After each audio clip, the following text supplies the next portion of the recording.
ছাত্র জনতার গণ অভ্যুত্থানের পর অন্তর্বর্তী সরকার গঠিত হয়েছে এবং সেই অন্তর্বর্তী সরকারের 10 মাস পেরিয়ে গেছে। 10 মাস পেরিয়ে গেলেও বিডা এবং বেজার যে দায়িত্ব সেটি কিন্তু দেওয়া হয়েছিল আশিক চৌধুরীকে, যিনি এখন পর্যন্ত সেই দায়িত্ব পালন করে যাচ্ছেন এবং সেটির দায়িত্ব তাকে দেওয়ার পর আজকে 8 মাসে গড়ানোর পর যখন নানা মহলে প্রশ্ন উঠছে, আলোচনা সমালোচনার জায়গা তৈরি হচ্ছে, এই 8 মাসে বিডা এবং বেজার আসলে আমলনামা কি, তাদের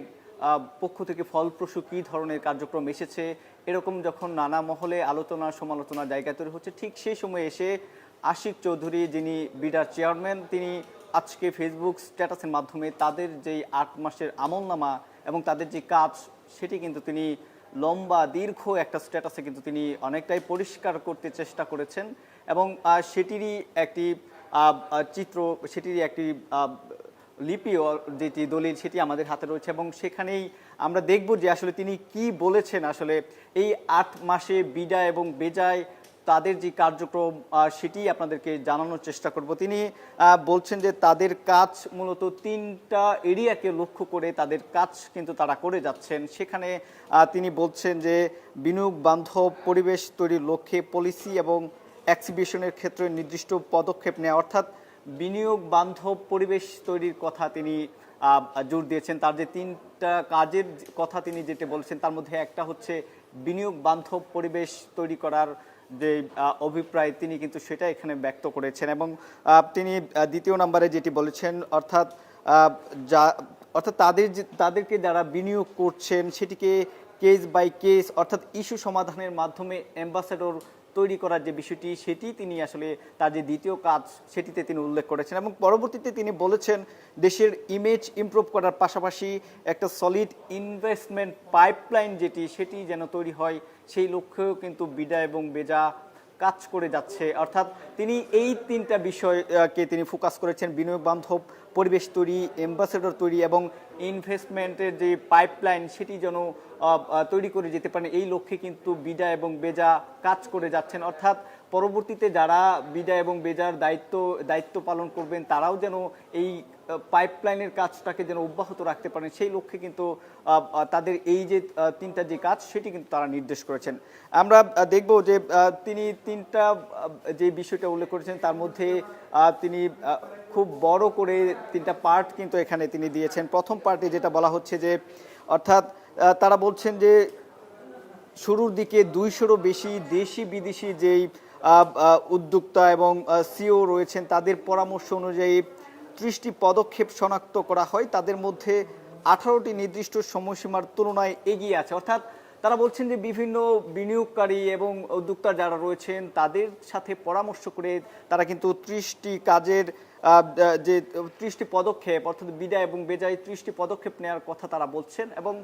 সেখানে তারা বলছেন যে 18টি কাজে সেই পদক্ষেপে তারা কিন্তু সময়সীমার তুলনায়, তাদের যে সময়সীমা নির্ধারণ করা হচ্ছে সেটির তুলনায় কিন্তু তারা এগিয়ে আছেন। এটি কিন্তু আসলে আজকের যে ফেসবুক স্ট্যাটাস আশিক চৌধুরী সেটি কিন্তু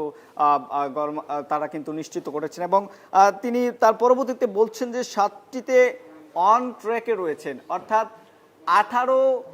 18টি কাজে তারা নির্দিষ্ট সময়সীমার থেকে এগিয়ে আছেন এবং 7টি কাজে তারা কিন্তু অন ট্র্যাকে রয়েছেন, অর্থাৎ তাদের কাজ কিন্তু চলমান রয়েছে এবং তারা বলছেন যে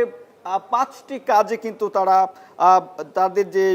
যে কাজ, তাদের যে প্ল্যান, তাদের যে পরিকল্পনা সেটিতে কিন্তু তারা পিছিয়ে আছেন। অর্থাৎ 30টি কাজের মধ্যে তারা তাদের যে পদক্ষেপ, তাদের যে কাজ পরিকল্পনা সেটির কথা তারা জানাচ্ছেন, 18টিতে তারা কিন্তু নির্দিষ্ট সময়সীমার থেকেও এগিয়ে আছেন, 5টিতে তারা কিন্তু তারা বলছেন যে অন ট্র্যাকে রয়েছেন এবং 7টিতে তারা পিছিয়ে রয়েছেন এবং তাদের যে কাজগুলো কি, এই যে 30টি কাজের কথা তিনি এখানে উল্লেখ করেছেন, 30টি পদক্ষেপের যে শনাক্ত করার বিষয়টি তিনি উল্লেখ করেছেন, সেটিও কিন্তু তিনি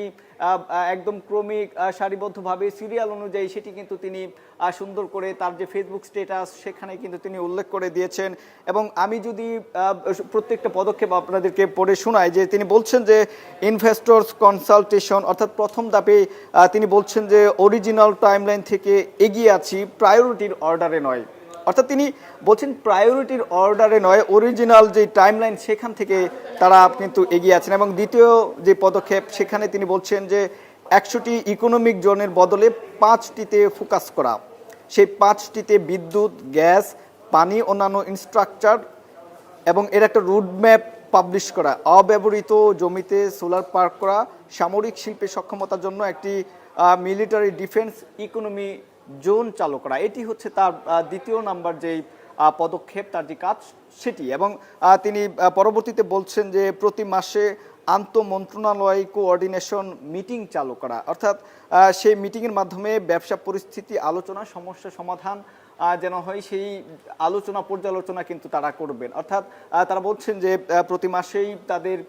যে কাজগুলো রয়েছে, যেগুলো পদক্ষেপ তারা নিয়েছেন সেগুলোর ব্যাপারে তারা কিন্তু মিটিং করবেন এবং সেখানে আলোচনা পর্যালোচনার মাধ্যমে তাদের যে পরবর্তী পদক্ষেপ এবং কাজের অগ্রগতি কতদূর গেল সেসব বিষয়ে আলোচনা পর্যালোচনা কিন্তু তারা করবেন। এরকমটি কিন্তু আশিক চৌধুরী তার যে ফেসবুক স্ট্যাটাস সেখানে কিন্তু তিনি জানিয়েছেন। এবং কেসারেন শেকড় থেকে শিখরে তিনি বলছেন যে গুরুত্বপূর্ণ যে বিনিয়োগকারীদের সমস্যা সমাধান করতে আলাদা একটি টিম গঠন করা, অর্থাৎ বিদেশি বিনিয়োগকারী সহ যারা বাংলাদেশে বিনিয়োগ করতে চান আর তাদের কি ধরনের সমস্যা হচ্ছে সেই সকল সমস্যা সমাধানে আশিক চৌধুরী তিনি বলছেন যে সেই সকল সমস্যা সমাধানে একটি টিম তারা গঠন করবেন এবং করেছেন, সেটিকে যেন সেই টিম আসলে তাদের সমস্যা সমাধানের লক্ষ্যে কিন্তু তারা কাজ করবেন। এবং বিডার চেয়ারম্যান আশিক চৌধুরী বলছেন যে ওয়ান স্টপ সার্ভিস পোর্টালের মাধ্যমে পাওয়া সেবার যে পারফরমেন্স ডেটা, অর্থাৎ কতগুলি সেবা দেওয়া হবে, কার কতদিন লাগবে, বিডার যে ওয়েবসাইট রয়েছে সেখানে কিন্তু সেটি তারা পাবলিশ করবেন। অর্থাৎ তাদের যে যাবতীয় কার্যক্রম, তাদের যে কাজের অগ্রগতি, এই সকল বিষয়ে তাদের যে ওয়েবসাইট রয়েছে সেখানে তারা কিন্তু সেটি পাবলিশ করবেন। এরকমটি আসলে আজকে বিডার চেয়ারম্যান যিনি রয়েছেন আশিক চৌধুরী তিনি কিন্তু তার যে ফেসবুক স্ট্যাটাস সেখানে কিন্তু তিনি জানিয়েছেন। এবং তিনি বলছেন যে অর্থাৎ এফডিআই হিটম্যাপ, অর্থাৎ বাংলাদেশে কোন সেক্টরে বিনিয়োগ করা উচিত, কোন সেক্টরে সামনে সরকার পলিসি সাপোর্ট দিবে, এরকম একটা রিসার্চ প্রকাশ করা, অর্থাৎ এর সিকুয়েল হিসেবে একটি সেমিকন্ডাক্টর টাস্ক ফোর্স গঠন করা এবং আগামী মাসে তার রিপোর্ট জমা দেয়া। অর্থাৎ যেটা বলছিলাম তাদের যে রিপোর্ট, অর্থাৎ তাদের যে কাজের অগ্রগতি এবং সকল বিষয়ে তাদের যেই রিপোর্ট প্রদর্শন এবং সেটি গঠন করে তাদের যেই কাজের অগ্রগতিকে আরও বেশি কিভাবে বাড়ানো যায় সেই লক্ষ্যে কিন্তু বিডা কাজ করে যাচ্ছে, সেটি কিন্তু আশিক চৌধুরী নিশ্চিত করেছেন। এবং ফরেন কারেন্সি লোন গ্রহণ প্রক্রিয়ায় উন্নতি, স্পিড টু মার্কেট, ফ্লেক্সিবিলিটি ইত্যাদি, অর্থাৎ তিনি এখন পর্যন্ত যে কাজগুলো তাদের পরিকল্পনা রয়েছে বা করছেন সেগুলো নিয়েই কিন্তু এখানে আলোচনা করেছেন। তিনি বলছেন যে এনবিআর এ ডিজিটাল ইনভয়েসিং বা ন্যাশনাল সিঙ্গেল উইন্ডো চালু করা, অর্থাৎ তারা ন্যাশনাল যে সিঙ্গেল উইন্ডো সেটিও চালু করার কথা কিন্তু জানাচ্ছেন। এবং বাংলাদেশের সমুদ্র বন্দরগুলো এফিসিয়েন্সি বাড়ানোর জন্য পোর্ট স্ট্র্যাটেজি নির্ধারণ এবং এর ধারাবাহিকতায় একটি ফ্রি ট্রেড জোন স্থাপন করা। তিনি বলছেন যে অর্থাৎ স্টার্টার প্যাক ব্যবসা শুরু করার জন্য বেসিক যে কয়েকটি অনুমোদন লাগে তা একটা ডিজিটাল ফর্মে নিয়ে আসা, বিডাতে একটি দক্ষ রিসার্চ উইং চালু করা, অর্থাৎ বিডাতে তারা একটি দক্ষ যে রিসার্চ উইং সেটি তারা চালু করতে চাচ্ছেন এবং সেটির মাধ্যমে তাদের যেই কাজের অগ্রগতি এবং কিভাবে বাংলাদেশের বিনিয়োগকে আরও বেশি সমৃদ্ধশালী করা যায় সেই লক্ষ্যে তারা কিন্তু রিসার্চ উইং চালু করার যে বিষয়টি সেটি কিন্তু আজকে তিনি কিন্তু এখানে জানিয়েছেন এবং সেটির লক্ষ্যে বিডা এবং সেটি তারা কিন্তু কাজ করে যাচ্ছেন, সেটি কিন্তু আশিক চৌধুরী আজকে তার যে ফেসবুক স্ট্যাটাস রয়েছে সেখানে কিন্তু জানিয়েছেন। এফডিআই প্রমোশনে সবার জন্য প্রণোদনা বা ইনসেন্টিভ প্রোগ্রাম চালু করা, তারা বিভিন্ন প্রোগ্রাম চালু করার কথা এখানে বলছেন। এবং ঢাকায় একটি ম্যাচ মেকিং ইনভেস্টমেন্ট সামিট আয়োজন করা, অর্থাৎ ঢাকায় তারা আমরা দেখেছি যে অন্তর্বর্তী সরকার দায়িত্ব নেওয়ার পর থেকে তারা বিডা আশিক চৌধুরী যিনি রয়েছেন তার সঞ্চালনায় তিনি কিন্তু যে বিনিয়োগ সম্মেলন সেটি কিন্তু করেছিলেন এবং সেখানে তার এই বিনিয়োগ সম্মেলনকে কেন্দ্র করে তিনি বলছেন যে এই যে তার যে অতিরিক্ত বাহবা দেওয়া বা তার যে প্রাপ্তি অপ্রাপ্তির জায়গাটুকু সেটি নিয়েও কিন্তু তিনি আজকে ফেসবুক স্ট্যাটাসে তার যে কথা সেটি কিন্তু তিনি উল্লেখ করেছেন এবং তিনি বলছেন যে ইনস্টিটিউশনাল এক্সেলেন্স বিডা বেজাকে ডি নথিতে এনে সম্পূর্ণ পেপারলেস করা, বিডা বেজায় ডে কেয়ার চালু করা কর্মচারীদের জন্য,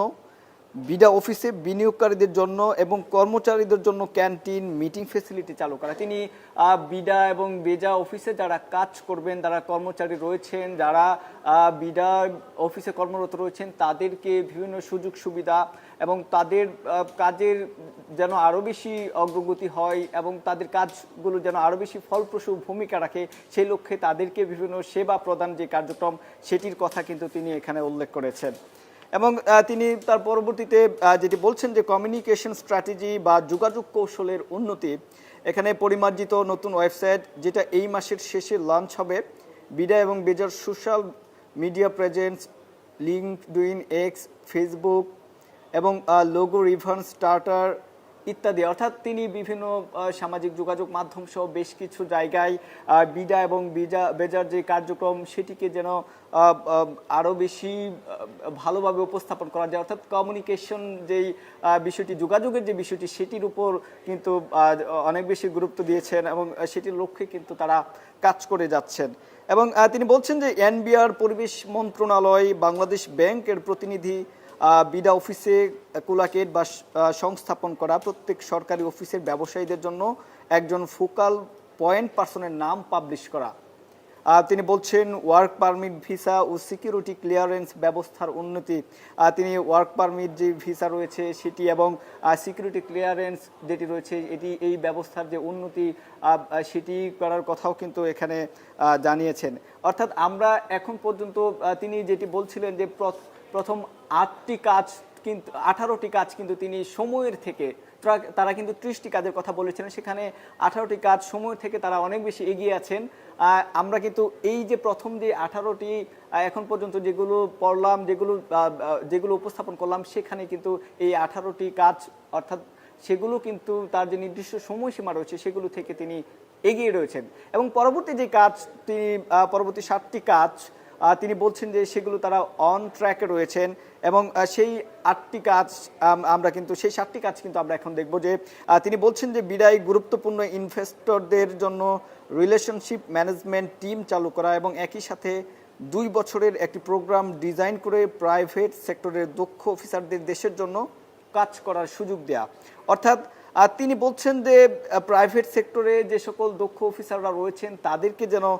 বিডার যে অফিস রয়েছে সেখানে কাজ করার সুযোগ দেওয়ার যে বিষয়টি, সেইখানে তিনি এই কাজটির অগ্রগতি করতে চান এবং সেটির লক্ষ্যে তারা কিন্তু অন ট্র্যাকে রয়েছেন। অর্থাৎ পরবর্তীতে তিনি বলছেন সরকারের সবগুলো ব্যবসায়ী সেবার জন্য করা ওয়ান স্টপ সার্ভিস ডিজিটাল প্ল্যাটফর্মকে একীভূত করা এবং একটি সিঙ্গেল সাইন ইন প্ল্যাটফর্ম নিয়ে আসা। অর্থাৎ এই কাজগুলো কিন্তু তিনি চলমান রেখেছেন, অর্থাৎ অন ট্র্যাকে কিন্তু রয়েছেন। তিনি বলছেন যে বিভিন্ন লাইসেন্সিং এর প্রয়োজনীয়তা চ্যালেঞ্জ করে লাইসেন্সের সংখ্যা কমিয়ে আনা। অর্থাৎ আমরা দেখছি বিদেশি বিনিয়োগকারী যারা রয়েছেন তাদের ক্ষেত্রে কিন্তু বিভিন্ন সময় নানা ধরনের অভিযোগ থাকে। বাংলাদেশে যখন তারা বিনিয়োগ করতে যান তারা তখন একাধিক জায়গা থেকে লাইসেন্সের যে বিষয়টি কিংবা তারা যখন কোনো একটি কাজ বাংলাদেশে শুরু করতে যাবেন তখন একাধিক জায়গা থেকে এরকম লাইসেন্স নেওয়ার যে বিষয়টি, ভোগান্তির মাত্রাটা কিন্তু তাদের এখানে যোগ হয়। সেই জায়গা থেকে তিনি যে আশিক চৌধুরী বলছেন যে এই লাইসেন্সের যে বিষয়টি সেটি কিন্তু তিনি কমিয়ে আনবেন। এটি কিন্তু তাদের যে কার্যক্রম সেখানে কিন্তু ওয়ান ট্র্যাকে সেটি কিন্তু রয়েছে। এবং তিনি বলছেন যে সরকারি অলাভজনক প্রতিষ্ঠানগুলোকে প্রাইভেটাইজ করা এবং তিনি আরও বলছেন মার্জার ইকুইজিশন রুল সংস্কার। অর্থাৎ তিনি এখানে অর্থাৎ তার সংস্কারের যে কথাটি সেটিও কিন্তু তিনি এখানে নিয়ে এসেছেন। বিডা এবং বেজার যে আইন সেটির আধুনিকরণ করার কথা তিনি বলছেন। অর্থাৎ বিডা এবং বেজার দায়িত্ব নেওয়ার পর থেকে আশিক চৌধুরী তিনি কিন্তু দেশব্যাপী অর্থাৎ চট্টগ্রামে আমরা দেখেছি তিনি সেখানেও গিয়েছিলেন। অর্থাৎ এর যে আইন রয়েছে সেটির আধুনিকায়ন করার, সেটিকে আরও বেশি আপডেট করার কথা কিন্তু এখানে তিনি বলছেন। এবং তিনি বলছেন যে বিডা বেজা ব্যবজা এবং হাইটেক পার্ক পিপিপি অথরিটিতে সমন্বয়হীনতা কমাতে তাদের একই ছাতার নিচে নিয়ে আসা, অর্থাৎ বাংলাদেশে বিনিয়োগের ক্ষেত্রে যে সকল প্রতিষ্ঠান সংশ্লিষ্ট রয়েছে সেই সকল সংশ্লিষ্ট প্রতিষ্ঠানগুলোকে এই যে তাদের ভিন্ন ভিন্ন জায়গায় কাজ করার যে বিষয়টি সেটিকে তিনি একীভূত করতে চাচ্ছেন এবং এক জায়গায় এসে কিভাবে খুব দ্রুত সময়ের মধ্যে বাংলাদেশকে আরও বেশি বিনিয়োগ বান্ধব পরিবেশ হিসেবে বাংলাদেশকে তৈরি করা যায় সেটির লক্ষ্যে কিন্তু তারা কিন্তু কাজ করছেন এবং সেটি কিন্তু অন ট্র্যাকে রয়েছেন। এবং তিনি এখানে তিনি অর্থাৎ এই যে পরবর্তী 7টি কাজের কথা আমরা বললাম সেটি কিন্তু তারা অন ট্র্যাকে রেখেছেন এবং এখন যেটি আমরা পড়বো যে যেগুলো কাজে এখন পর্যন্ত বিডা এবং ব্যবসা যারা রয়েছে তারা আসলে পিছিয়ে রয়েছেন এবং সেটি আশিক চৌধুরী আজকে তার ফেসবুক স্ট্যাটাসের মাধ্যমে তিনি কিন্তু লিখেছেন এবং যেই 5টি কাজে তারা পিছিয়ে রয়েছেন সেটি তিনি এখানে উল্লেখ করেছেন। তিনি বলছেন যে প্রাইভেট সেক্টরে অ্যাডভাইসারি কাউন্সিল চালু করা এবং সরকারকে একদম আনফিল্টার্ড ফিডব্যাক দেবার জন্য ট্যাক্স রুলস, ইনকিউবেশন, গ্র্যান্ডফাদারিং ও সানসেট রুলস, এবং তিনি বলছেন ক্যাপিটাল রিপিট্রেশন নীতি ও প্রক্রিয়া সংস্কার, বিডার সাংগঠনিক কাঠামো সংস্কার এবং আধুনিকায়ন। বিডার যে সাংগঠনিক যে কাঠামো রয়েছে সেটিকেও আরও বেশি কিভাবে আপডেট করা যায়, কিভাবে আরও বেশি আধুনিক করা যায় সেটির লক্ষ্যে তারা কাজ করছেন এবং সেটিতে কিন্তু তারা অনেকটাই পিছিয়ে আছেন এরকমটি কিন্তু আজকে তার যে ঘোষণা সেই ঘোষণা অনুযায়ী কিন্তু আমরা জানতে পেরেছি। তিনি বলছেন যে এনার্জি সিকিউরিটি বা জ্বালানি নিরাপত্তা নিশ্চিতকরণ স্ট্র্যাটেজি, অনেকগুলো উদ্যোগ আমরা ওয়ার্ল্ড ব্যাংক, ইউএনডিপি, বিভিন্ন এমবাসি আর প্রাইভেট সেক্টর পার্টনারদের সাথে কাঁধ মিলিয়ে করছে, অর্থাৎ বিভিন্ন প্রতিষ্ঠান সহ এমবাসি এবং প্রাইভেট সেক্টরের যেগুলো রয়েছে তাদের সাথে একসাথে কাঁধ মিলিয়ে কিন্তু তারা কাজ করছেন এরকমটি কিন্তু আসলে বিডার যিনি চেয়ারম্যান রয়েছেন আশিক চৌধুরী তিনি কিন্তু বলেছেন এবং তিনি তার যে 3টি সেক্টরের কথা তিনি বলেছিলেন এবং সেটি প্রথম ধাপে তারা 30টি কাজের কথা এখানে যেটি আমরা উপস্থাপন করলাম এবং পরবর্তী যে দ্বিতীয় ধাপ তিনি সেখানে বলছেন যে দেশের এক্সিস্টিং বিনিয়োগকারীদের সমস্যাগুলো সমাধান করার জন্য তাদের যে পলিসি অ্যাডভোকেসি এগুলো করার জরুরি, অর্থাৎ তিনি নির্দিষ্ট কাজের এখানে তিনি জোর দিয়েছেন এবং সেগুলোর প্রতি যেন গুরুত্বারোপ করা হয় সেই বিষয়টি কিন্তু তিনি নির্দেশ করেছেন। তিনি বলছেন যে নতুনরা এসে তাদের কাছেই জানতে চাইবেন এদেশে ব্যবসা করা উচিত কিনা এবং বেশ কিছু কোম্পানির ইস্যু সমাধান করা হয়েছে, যেমন ইয়াং ওয়ান group, MetLife group, Chevron, Lafarge, Bangladesh automobiles, তারা পাবলিকলি এগুলো শেয়ার করেছেন, আরও অনেক বাকি আছেন। অর্থাৎ তারা যে সকল যে প্রতিষ্ঠানগুলো রয়েছে কোম্পানিগুলো রয়েছে তাদের যে সমস্যাগুলো ছিল সেগুলো যেই সমাধান করেছেন সেই বিষয়গুলো কিন্তু তারা কিন্তু এখানে উল্লেখ করেছেন, অর্থাৎ তাদের যে কার্যক্রমের যেই বিবৃতি যে আমলনামা সেটি কিন্তু এখানে তারা দিতে চেয়েছেন। তারা বলছেন যে পলিসি অ্যাডভোকেসি ক্ষেত্রেও কাজ হচ্ছে, যেমন ফুল ও partial bonded warehouse licence policy সংস্কার, ম্যান মেড ফাইবার আনুষঙ্গিক ইম্পোর্ট ডিউটি হ্রাস, ইনসেন্টিভ এর জন্য নো ডিডাকশন সার্টিফিকেট ইস্যু প্রক্রিয়া বদল ইত্যাদি। এবং অর্থাৎ তিনি এই কাজের যে কথা অর্থাৎ সেটি কিন্তু তিনি এখানে উল্লেখ করেছেন এবং সর্বশেষ যে ধাপ সেখানে তিনি বলছেন যে আমরা আগেও অনেক ইনভেস্টর পাইপলাইন ট্র্যাক করতাম না এবং ইনভেস্টর আমাদের দেশে এমনিতেই আসবে, এই অ্যারোগেন্স এর কোনো কারণ নেই। অর্থাৎ তিনি তার ব্যক্তিগত যে ফেসবুক পেজ রয়েছে সেখানে তিনি তার যে মতামত সেটি তিনি এবং জানাচ্ছেন। তিনি বলছেন যে তিনি বাস্তবতার যে বিষয়টি সেটি তিনি এখানে বলতে চেয়েছেন। তিনি বলছেন যে কেউ যদি চায় অর্থাৎ গুগলে সার্চ করলেই বিনিয়োগের যে বিষয়টি সেটি পাওয়া যাবে এরকম কথা কিন্তু তিনি এখানে উল্লেখ করেছেন। তিনি বলছেন যে সামনের দিনগুলোতে এমন চাতক পাখির মতো বসে থাকতে হয় না, ইনভেস্টর যাতে জানেন কেন বাংলাদেশ 2.0 আগের চেয়ে আলাদা, দেশি বিদেশি ব্যবসায়ীদের যাতে ম্যাচ মেকিংয়ের জন্য আমরা একটি সামিটের আয়োজন করেছি। অর্থাৎ তিনি বলছেন যে গণঅভ্যুত্থান পরবর্তী বাংলাদেশ কেন আলাদা, এখানে বাংলাদেশে তারা কেন বিনিয়োগ করবেন এবং সেখানে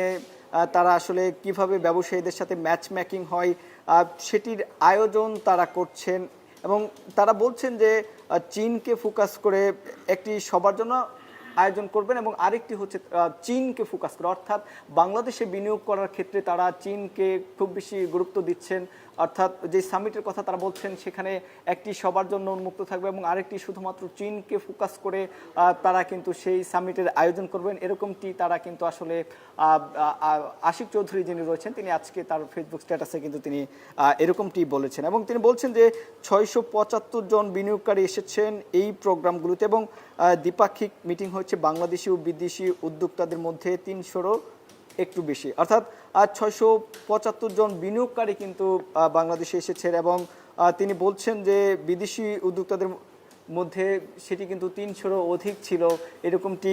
তিনি জানাচ্ছেন এবং তারা বলছেন বিলিয়ন ডলার ইনভেস্টমেন্ট একদিনে আসে না, অর্থাৎ তিনি তার যে ক্ষোভের জায়গাটা সেটি এখানে কিছুটা প্রকাশ করতে চেয়েছেন। তিনি বলছেন যে এসে ইমোশনাল হয়ে কেউ হুটহাট করে 100 কোটি টাকার চেক লিখে দেয় না, অর্থাৎ আশিক চৌধুরী বলছেন যে বিলিয়ন ডলারের যে বিনিয়োগ বা বড় বড় যে বিনিয়োগ বাংলাদেশে হবে সেটি হুটহাট করেই করে দেয়া যায় না এবং সেখানে তিনি বলছেন যে এখানে ইমোশনাল হয়ে অর্থাৎ কেউ 100 কোটি টাকা বা বড় বড় বিনিয়োগের যে কথা সেটি এখানে করে দিবে এরকমটি নয়, তিনি আসলে এই বিষয়টি এখানে বোঝাতে চেয়েছেন এবং তিনি বলছেন যে তিনি সৌভাগ্যক্রমে তিনটি একদম নতুন বিনিয়োগ অলরেডি কনফার্ম হয়েছে। তিনি বলছেন যে সৌভাগ্যক্রমে 3টি বিনিয়োগ কনফার্ম হয়েছে এবং সেটিকে ফোকাস করেই কিন্তু বিডা এবং সেটিকে আরও কীভাবে অগ্রগতি করা যায় সেই লক্ষ্যে কিন্তু তারা কাজ করে যাচ্ছেন। তিনি বলছেন যে 10,000 লোকের কর্মসংস্থান হবে ফ্যাক্টরিগুলো চালু হলে এবং এই যে বিনিয়োগ বাংলাদেশে হচ্ছে সেটি যদি বাংলাদেশে পুরোপুরিভাবে চালু হয় সেক্ষেত্রে 10,000 লোকের যে কর্মসংস্থান সেটি চালু হবে এবং সেটি কিন্তু তিনি এখানে বলেছেন এবং তিনি বলছেন যে বিনিয়োগ এটি যদি বাংলাদেশে হয় এবং তারা বলছেন যে আরও নতুন করে 15টি প্রজেক্ট আগামী মাসের দিকে ফাইনাল হতে পারে, একটা সম্ভাবনার কথা কিন্তু বিডার চেয়ারম্যান এখানে উল্লেখ করেছেন। আগামী মাস থেকে নতুন আরও 15টি প্রজেক্ট বাংলাদেশে চালু হতে পারে এবং সেখানে তিনি বলছেন যে বিনিয়োগের ভবিষ্যৎ বাংলাদেশেও যে অপার সম্ভাবনা সেটি তিনি এখানে উল্লেখ করেছেন এবং যে পাইপলাইন এই 15টি প্রজেক্টের মাধ্যমে নতুন করে বাংলাদেশে আরও বিনিয়োগের যে পাইপলাইন তৈরি হবে সেটির যে আশ্বাস সেটিও তিনি এখানে প্রকাশ করেছেন এবং তিনি বলছেন যে আগামীতে যারা বিডা চালাবেন তাদেরকে নতুন করে শূন্য থেকেই শুরু করতে হবে এবং ইনভেস্টমেন্ট সামিট নিয়ে একটা হাইপ তৈরি হয়েছিল। আমরা দেখেছি যে অন্তর্বর্তী সরকার দায়িত্ব নেওয়ার পরপরই কিন্তু আশিক চৌধুরী যখন বিডা এবং বেজার দায়িত্ব পালন করেন, দায়িত্ব দেয়া হয় তাকে, তখন দেশি বিদেশি সহ যে বিদেশি উদ্যোক্তারা যারা রয়েছেন তারা বাংলাদেশে এসেছেন এবং সেই বিনিয়োগ সম্মেলনকে কেন্দ্র করে বেশ সমালোচনা আলোচিত একটা ঘটনা ছিল এবং সেটিকেই তিনি এখানে বলছেন যে এই যে তিনি অতিরিক্ত হাইপ তোলার যে কথাটি সেটি তিনি এখানে উল্লেখ করেছেন এবং বলছেন যে এই যে এত তড়িঘড়ি করা হচ্ছে, এত তাড়াতাড়ি বিদেশি যে বিনিয়োগ সেটি পাওয়া যায় না, এরকম একটি কথাও কিন্তু তিনি এখানে উল্লেখ করেছেন এবং তিনি বলছেন যে পিছনে যে মূল শক্তি অর্থনীতির টার্ন অ্যারাউন্ড রিজার্ভ বৃদ্ধি এক্সচেঞ্জ রেট ইত্যাদি, অর্থাৎ তিনি দুটি কথা আবারও মনে করিয়ে দিতে চাচ্ছেন। তিনি বলছেন যে অক্টোবর থেকে এপ্রিলের বিনিয়োগের পরিমাণ আর গত বছরের যে একই সময়ের নম্বরটা প্রায় একই, অর্থাৎ বিনিয়োগের যে পরিমাণ বাংলাদেশে সেটি কিন্তু স্থিতিশীল রয়েছেন তিনি, অর্থাৎ বিডা এবং বেজার যেই সাফল্য কিংবা ব্যর্থতার জায়গাটা এখানে তিনি বলছেন যে কোনোটাই হয়নি, অর্থাৎ তিনি এই বিষয়টি নির্দেশ অর্থাৎ আগের যেটি ছিল বিনিয়োগের যে বিষয়টি সেটিই কিন্তু রয়েছে এবং তিনি আবারও বলছেন যে ইনফরমেশন ভেরিফাইড সোর্স থেকে নেবেন এবং ভুল যে তথ্য সেটি যেন স্বীকার করা না হয়। অর্থাৎ তিনি তার যে আজকে যে ফেসবুক স্ট্যাটাস সেটির মাধ্যমে আশিক চৌধুরী তিনি দীর্ঘ সময় ধরে বড় একটি প্যারার মধ্যে তার বিডা এবং বেজার যে বিগত যে 8 মাসের কার্যক্রম সেটি তিনি প্রকাশ করেছেন এবং তিনি সর্বশেষ যেটি বলছেন যে বিডার এই যে কার্যক্রম সেটি সাফল্য কিংবা ব্যর্থতার মধ্যে নেই, অর্থাৎ গত বছরের যেই এই সময়টাতে সেটিতেও কিন্তু স্থিতিশীল অবস্থায় ছিল বিনিয়োগের যেই মাত্রা সেটি, এবং তিনি বলছেন যে ভুল কোনো ইনফরমেশন, ভুল কোনো তথ্য যেন না দেয়া হয় সেটি তিনি যেন মানুষের প্রতি যে আহ্বান অনুরোধ সেটি কিন্তু তিনি জানিয়েছেন। এবং তার যেই দীর্ঘ অর্থাৎ অন্তর্বর্তী সরকারের দায়িত্ব নেওয়ার পর তাকে যে দায়িত্ব দেওয়া হয়েছে বিগত 8 মাসের যেই আমলনামা, আশিক চৌধুরী তিনি যে চেয়ারম্যানের দায়িত্ব রয়েছেন তার যে আমলনামায় এটি ছিল আজকে সেই তার যে ফেসবুক স্ট্যাটাস সেখানকার বিস্তারিত।